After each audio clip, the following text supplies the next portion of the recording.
Dark Salokin, site et youtubeur, premier maître Geekawan, philosophe de l'humour geek et joueur foireux. Sa philosophie, it's a trappist. Non mais c'est pas bientôt fini ce bordel. Bon bah bienvenue sur la chaîne de Dark Salokin. Merci connard. Salut les Kawan, c'est Salokin, j'espère que vous allez bien. Aujourd'hui, on se retrouve pour la première vidéo FAQ de la chaîne. Oui, j'ai décidé de faire une petite vidéo FAQ pour le cap des 200 abonnés, mais aussi pour le cap des 1 an de la chaîne. Donc c'était le moment idéal, je trouve, de faire un petit point et puis de répondre aussi à toutes les petites questions que vous vous posez un petit peu sur moi. Alors, on va dire que, c'est parti. Et du coup, ce qu'on va faire, c'est que je vais lire les questions en même temps, donc qui sont sur mon écran ici, où elles vont apparaître en même temps là, et après, du coup, je vais répondre en même temps. Ok, on fait comme ça, c'est cool. Alors, première question. Question de Ratomic. Quel matériel tu utilises pour tes vidéos, caméra, micro, casque et capture? Et est-ce que tes 200 abonnés sont arrivés au compte-gouttes ou y a-t-il une vidéo qui a créé un boost d'abonnés? Alors déjà pour répondre à la première partie au niveau du matériel. Alors au niveau de la caméra, avant j'utilisais une caméra que j'avais acheté mais qui au final ne m'a pas vraiment aidé. Voilà, la qualité je trouve était un petit peu médiocre, le son était vraiment médiocre. Le temps aussi d'utilisation était médiocre. Au final j'avais fait un très mauvais choix d'investissement sur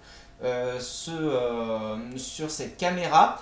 Donc maintenant j'utilise une webcam Logitech donc, qui est ici et que vous pouvez pas voir. Donc c'est une webcam Logitech donc comme beaucoup utilisent, hein, voilà, elles sont vraiment très bien, elles font une très belle qualité je trouve et elles me suffisent honnêtement pour mon niveau. Voilà, elle fait du 1080p. C'est d'ailleurs pour ça qu'il y a de temps en temps un petit problème de focus. C'est parce que c'est la webcam qui par défaut se remet en focus. Et ça me fait bien chier. Au niveau du matériel, écoutez, au niveau du son, donc j'ai un micro. Donc certains l'ont déjà vu, mais voilà, je vais te le montrer. Voilà, donc c'est ce micro. Désolé pour le son du coup, parce que c'est lui qui prend le son de ma vidéo. Je vais essayer de pas trop m'approcher pour pas trop que ça vous pète les oreilles. Donc voilà, tu vois, c'est un micro vraiment sur pied qui est complètement simple et qui m'a coûté 20 balles sur Amazon. Voilà, j'ai juste à régler le son ici et allumer, éteindre ici. Voilà.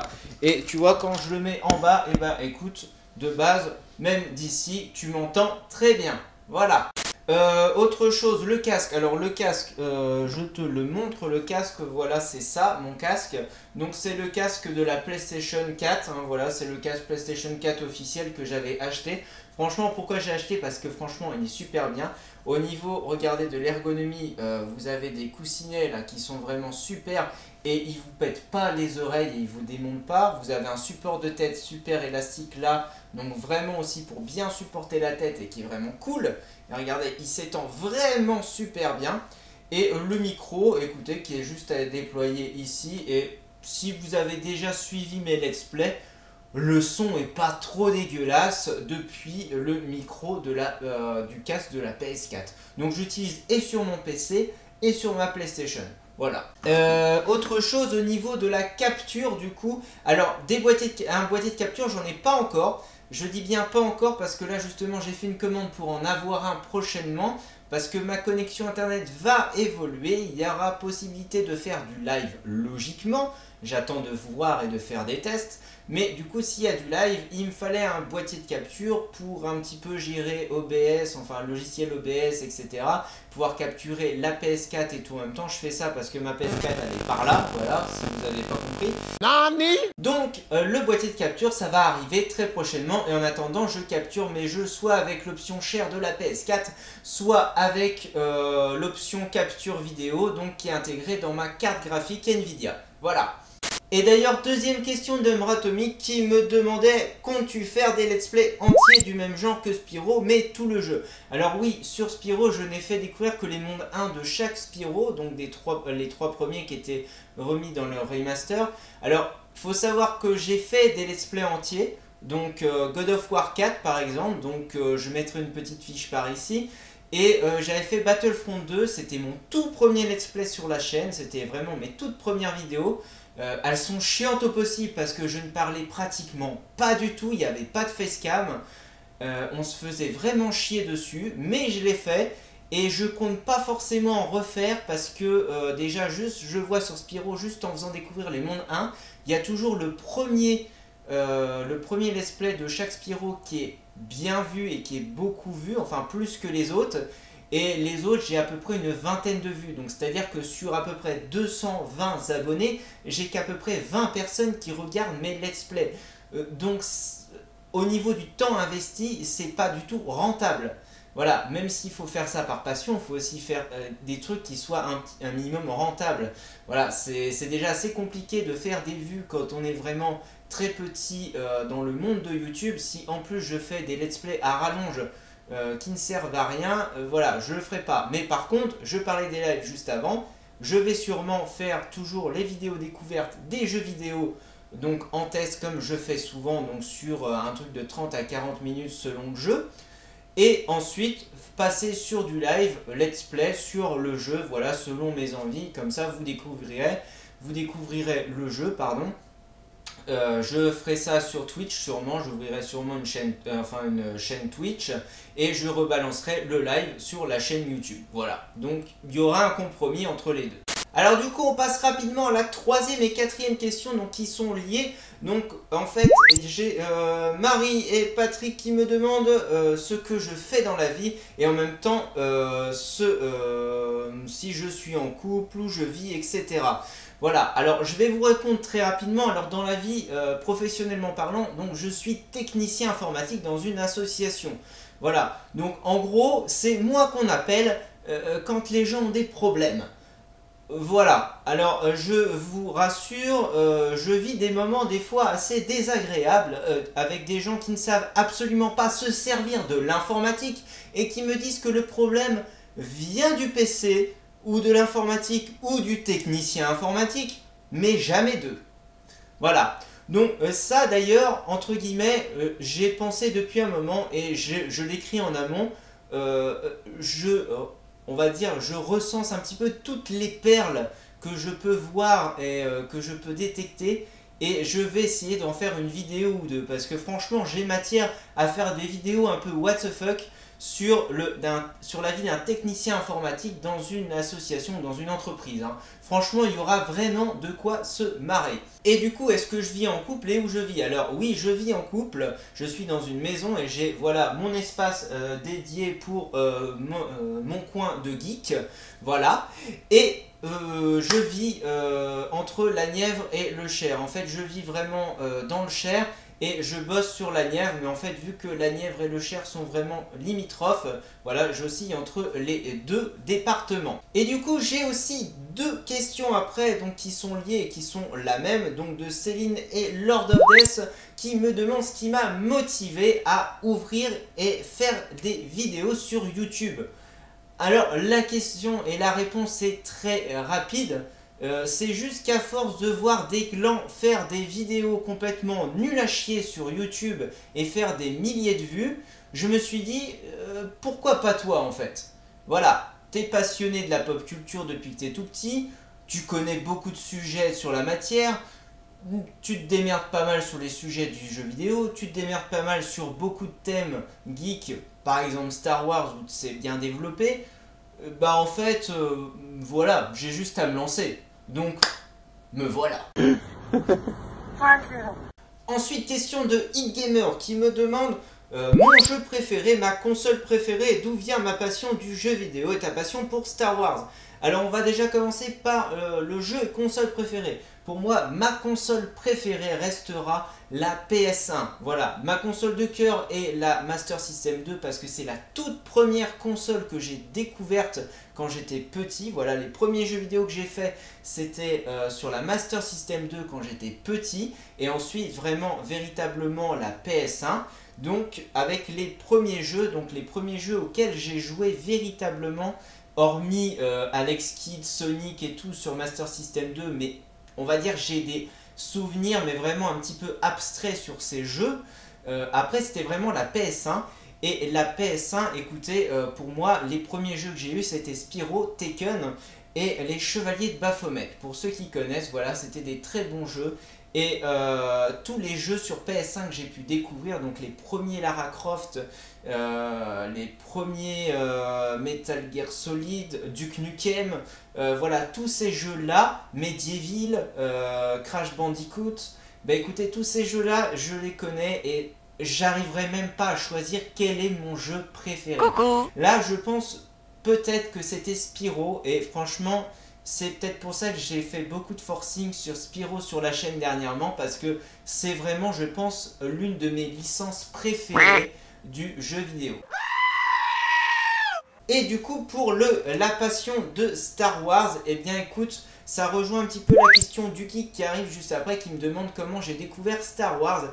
Eh bien écoute, j'ai découvert Star Wars, j'étais vraiment petit, je devais avoir 6 ans, 6-7 ans, donc c'était en 96-97, c'était avant de toute façon que l'épisode 1 sorte au cinéma, donc en 99 en France. J'ai découvert avec les VHS à l'époque, l'épisode 4, 5 et 6, je les ai découverts avec les VHS de l'époque. Parce que oui, il n'y avait pas beaucoup de DVD, c'était pas vraiment beaucoup lancé à l'époque, encore les DVD, voire pas du tout. Donc j'ai découvert ça, j'ai tout de suite pris une claque dans ma gueule quand j'étais petit, j'ai adoré l'univers. Je rembobinais à mort les cassettes et je les regardais en boucle. Oui, parce qu'à l'époque on rembobinait les cassettes VHS, voilà, pour les petits enfants qui découvrent les VHS, on rembobinait et on avait une qualité merdique à force de les rembobiner. Voilà. C'est la petite anecdote. Père Castor, raconte-nous une histoire, Père Castor.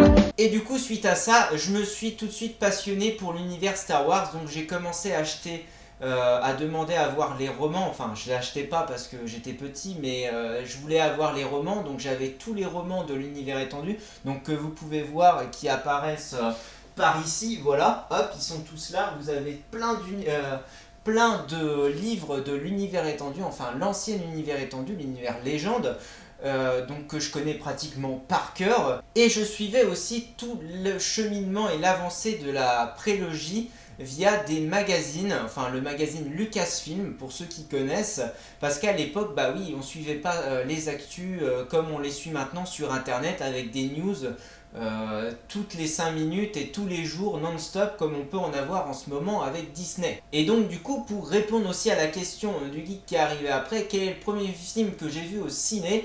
Eh bien écoute, le premier film que j'ai vu au ciné pour moi et pour ce que je me rappelle, c'était en 99 et c'était Star Wars épisode 1, La Menace Fantôme. Voilà, avec vraiment...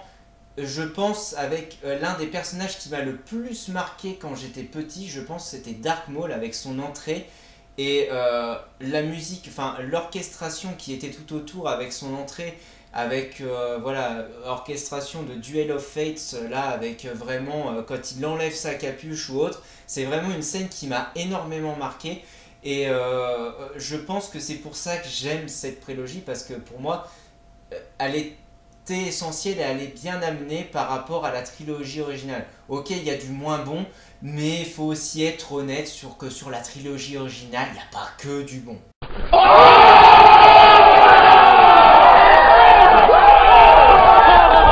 Enfin bref, c'est pas le débat du jour, mais en tout cas, sachez d'ailleurs, et je fais une petite aparté, si je ne parle plus de Star Wars sur la chaîne ces derniers temps, c'est parce que j'ai fait une overdose complète avec Disney qui sort des news pratiquement tous les jours, et il faudrait limite une chaîne spécialisée pour parler de Star Wars maintenant. Et c'est pour ça que j'ai complètement décroché et que je vais vraiment me concentrer pour parler de Star Wars sur le format Star Wars en bref, que j'ai mis de côté forcément parce que j'ai d'autres projets en ce moment. Mais ça va bientôt revenir, les 2 épisodes suivants sont déjà écrits, en tout cas ne vous inquiétez pas, voilà. Ok. Et pour finir sur les questions en rapport avec Star Wars, alors attendez, je suis en train de lire les questions en même temps. Est-ce qu'il existe une Team Battlefront 2 qui diffuse sur Twitch? Et quelles sont les pires théories jamais entendues jusqu'ici? Alors d'ailleurs j'avais demandé pour les pires théories, donc c'était en rapport avec l'épisode 9. Alors pour te répondre, pour Battlefront 2, je sais absolument pas. Parce que Battlefront 2, j'avais commencé à y jouer, hein, parce que justement j'ai dit que j'avais fait des let's play dessus. Mais Battlefront 2, au final, j'ai vite décroché parce que Autant je m'amusais sur Battlefront 1 en battle en ligne, etc. et tout, en multi en ligne, je m'éclatais vachement bien, j'aimais beaucoup les maps. Autant sur Battlefront 2, entre tout l'épisode Electronic Arts qu'il y a eu dessus et le système que je trouve vraiment très bouillon, j'aime absolument pas le système de jeu sur Battlefront 2 par rapport au 1. Eh bien écoute, j'ai complètement décroché, donc je n'y joue pas. Mais je suppose qu'il doit y en avoir. Donc s'il y en a qui le savent, eh bien écoutez, écrivez-le en commentaire pour répondre à SLS Boss. Voilà. Et du coup, quelles sont les pires théories jamais entendues sur l'épisode 9? Alors comme je vous l'ai dit juste avant, j'ai complètement décroché et fait une overdose sur Star Wars, surtout sur la postologie et sur Disney. Mais au niveau des théories qui m'ont fait le plus décoller de ma chaise, alors c'était les théories, alors Reylo, donc Rey et Kylo Ren qui ont une liaison entre l'épisode 8 et 9, et Rey qui du coup serait enceinte et a un enfant qui utiliserait la force, mais qui serait caché à Kylo Ren pour l'épisode 9, et il va le découvrir, machin, etc. et tout, et du coup va s'en suivre une bataille. Enfin bon, bref, là non, non, complètement pas. Et j'avais entendu, ah oui, Rey, petite fille d'Obi-Wan Kenobi ou fille cachée de Luke Skywalker. Voilà, alors ça non plus, hein, voilà, non, absolument pas. Oui, non. What the fuck? Quelle est la couleur du cheval blanc d'Henri IV?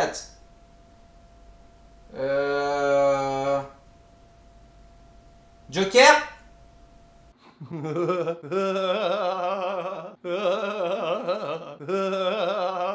Ensuite, j'ai droit à une question très intéressante de Pépito qui me demande comment réagit ton entourage proche et moins proche sur le fait que tu tournes des vidéos sur la plateforme YouTube.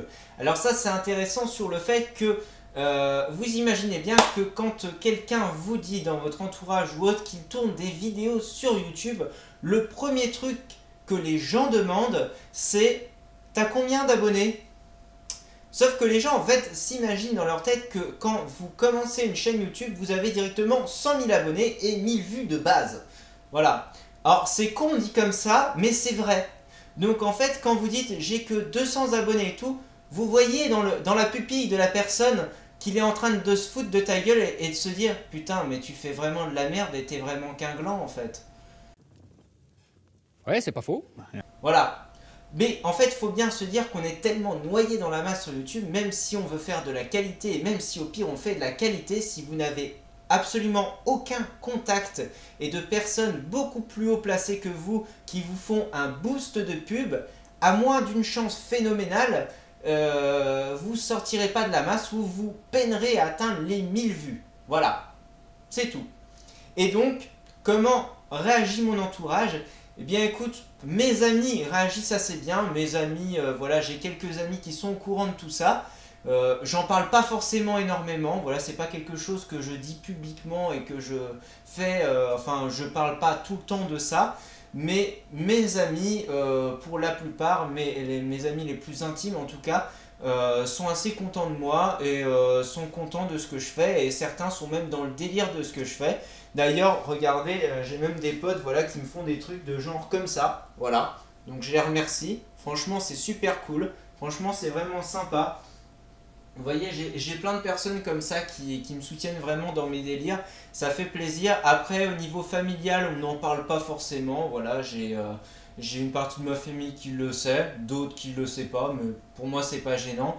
Ma compagne le sait, mais c'est pas son délire. Donc voilà, je fais ma vie de mon côté, je m'occupe de ma passion, elle fait sa vie de son côté, ses sorties, etc., ses passions aussi. Tout le monde est content dans le meilleur des mondes. Voilà.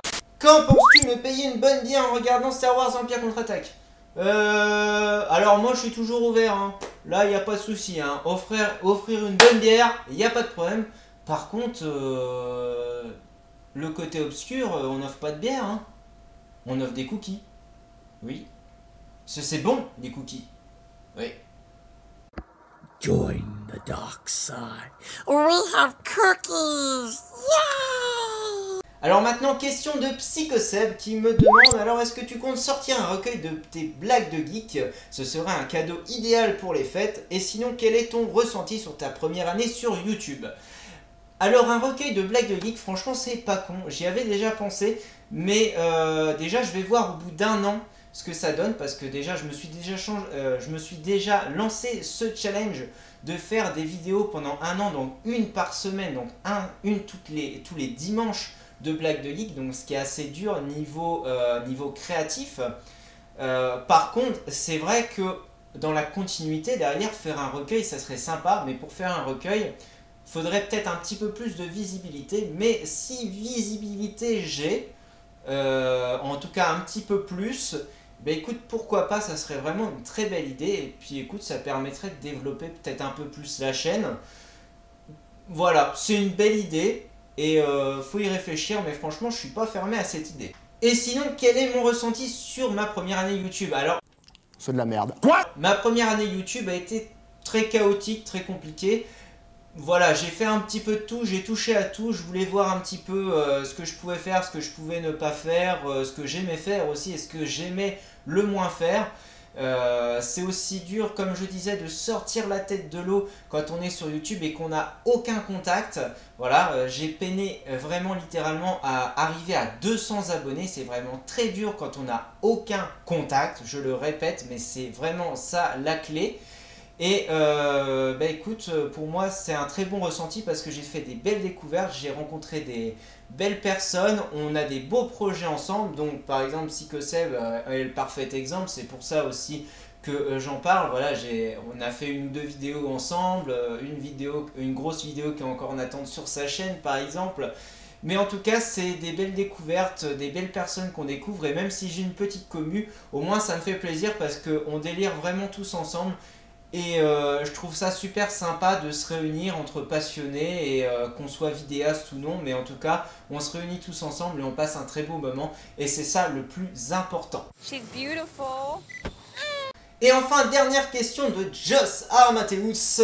Donc, de quelle couleur vois-tu le sabre laser de ta chaîne à l'avenir? Et est-ce que tu envisages de faire des vidéos featuring sur ta chaîne en plus de Psychoseb qui a fait son Gollum de manière Gollumesque? Alors oui, donc d'ailleurs si vous n'avez pas vu la vidéo avec Psychoseb, donc je vais la faire passer par ici, donc c'est une blague de geek, et Psychoseb me fait un Gollum super Gollumesque, voilà. Donc première partie de la question, donc de quelle couleur vois-tu le sabre laser de ta chaîne à l'avenir? Franchement j'y ai absolument pas réfléchi, voilà, pour l'instant, non, j'y ai pas réfléchi, voilà.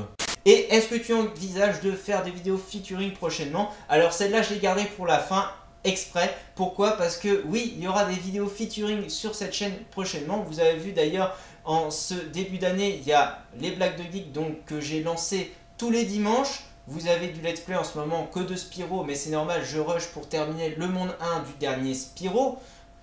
Donc de Spyro 3 et donc ce qui va arriver, il y a une vidéo, alors je peux pas trop en parler parce qu'on n'a pas commencé le tournage ensemble, donc il y a une vidéo featuring, une série de vidéos de featuring avec une autre personne que vous n'avez toujours pas vue sur ma chaîne mais qui va arriver. On a tout préparé déjà en avance, on a l'intro etc qui est faite. Donc ça sera, juste pour rien dévoiler mais en dévoiler un petit peu, ça sera une série de vidéos donc qui sera tournée. En gros vous aurez l'épisode 1 sur sa chaîne, l'épisode 2 sur la mienne. Et en gros si vous voulez connaître le début vous serez obligé d'aller sur la chaîne de l'un ou sur la chaîne de l'autre etc. Pareil pour voir la fin. Voilà, ça sera une sorte de participation communautaire entre guillemets et ça permettra d'augmenter nos vues, notre nombre d'abonnés et en même temps de faire un lien entre nos deux chaînes. Et vous allez voir, je pense que vous allez bien vous marrer parce que ça va vraiment être très délire je pense. Et au passage, en dehors de ça, oui, il y a d'autres vidéos featuring qui vont sûrement arriver dans l'année. Donc voilà, Joss Armateus me l'a demandé parce que forcément il se reconnaît dans cette question au même titre que Psychoseb parce que voilà, les deux vont aussi je pense apparaître sur ma chaîne où je vais apparaître sur leur chaîne parce que voilà, on parle énormément en off et on essaye de faire tout un lien communautaire entre plusieurs petits youtubeurs comme nous pour essayer de créer vraiment une grosse commu, on va dire entre guillemets, et créer un gros lien entre nos chaînes et pouvoir s'élever un petit peu entre guillemets entre nous sur YouTube. Voilà, donc il y a beaucoup de choses qui sont prévues et qui sont préparées en off en ce moment. Et bien écoutez, c'est tout pour cette FAQ, les Geekawan. J'espère que ça vous aura plu, j'espère que ça vous aura permis de me connaître un petit peu mieux. En tout cas, il y a beaucoup de sujets, beaucoup de projets sur la chaîne, des trucs un petit peu plus pro justement pour cette deuxième année, pour un petit peu augmenter la communauté et m'élever un petit peu sur les hauteurs de YouTube. En tout cas, passer sur... allez, l'objectif idéal pour moi serait passer aux 1000 abonnés. Mais déjà, on va se donner un objectif de 500 abonnés. Ok? Allez, tchuss les Geekawan! Bye, have a great time!